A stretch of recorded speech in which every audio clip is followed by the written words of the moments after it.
Okay, here's a mini video instructional thing, and something I haven't ever really talked about on the bass. Just about simple chord voicings, but effective ones, which can actually be used in the real world, which is kind of what it's all about. So a lot of the time I have as students guys playing chords where they're playing voicings that are pretty muddy. Let me give you some examples. So if someone's playing an F dominant 7, they're playing the F7 like here, and they might be playing a root, the F, A, and then E flat. To me, this is like the emergency voicing, where it doesn't really speak very well, but if you're trying to play something, maybe you're comping for a guitar player, doing a duo or something, but it doesn't speak well. The reason for this is because the third is muddying up the sound being this low. So the first thing to do is start placing the third an octave higher than that. Like that, much more effective voicing. You're still using the root, the third, and the seventh, but here we've got root, third, seventh, but we're playing root, seventh, and third on top like that. Makes for a much better sound as well. And you can do that also with a minor 7, for instance, instead of playing F minor 7 like this, which doesn't sound so great. This sounds way better. So you've got root, 7, third on top.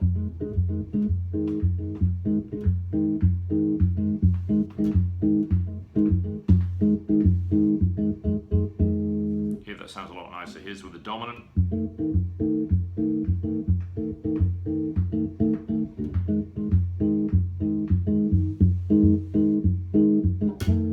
And so on.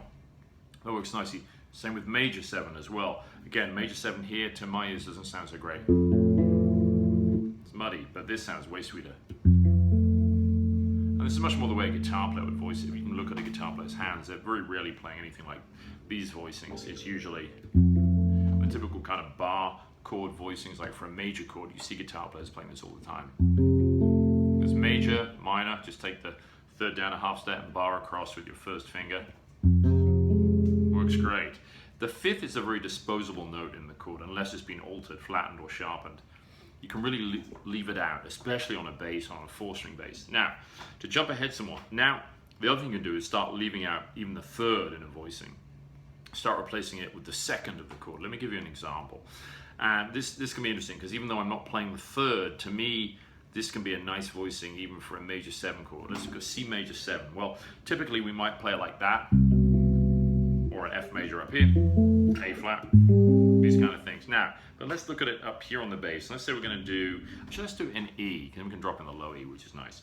So our E major 7 might be here normally. Or if we were doing that kind of closed voicing, that works okay right up the top. But another thing I like to do is miss out the third and play root, and then the 9th or 2nd, and then the major 7. Listen to this.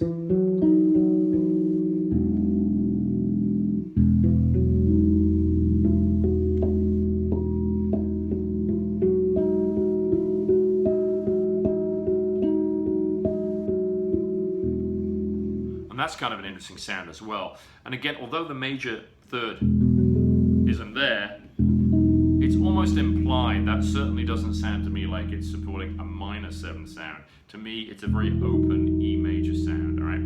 So there we have that, and that's got a nice voicing. Play that down is C. I would call that like a, it's really implying a C major 7 add 9 or a C major 9, but there's no third in there. See, if I drop the third in underneath, but it never sounds minor to me, even though we haven't got the third in there. But it's a really beautiful sound, so that's pretty cool. And then the other thing we might look at as well is adding all sorts of clusters to these. So intervals of a minor 2nd, you know, are really cool. So let's play something like a F minor chord. Here's F minor 7, which is okay. It's not terribly interesting. But what about if we do an F minor 9? That'll sound better. Check this out.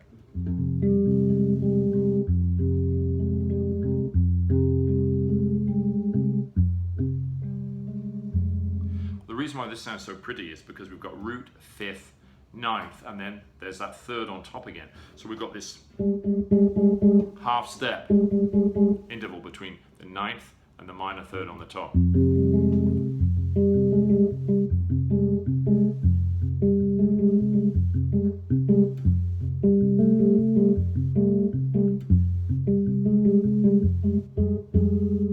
And there I was just going from the minor 9 to the major 9 by just raising the third on the top, the uppermost voicing in the chord, by a half step and back down. Minor 9, major 9, minor 9, major.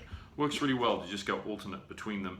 And you can also, find your hand, you're going to start working harder technically on the fretting hand as well, which is great. But what I like about this is you're not playing a sort of meaningless technical exercise. You're actually working on some chord voicings now, using one finger per fret, stretching, or indeed extended fingering. In this case, we're actually stretching right across 5 frets here to reach the root and then the 9th in the case of that F major. Check them out, see how you get along.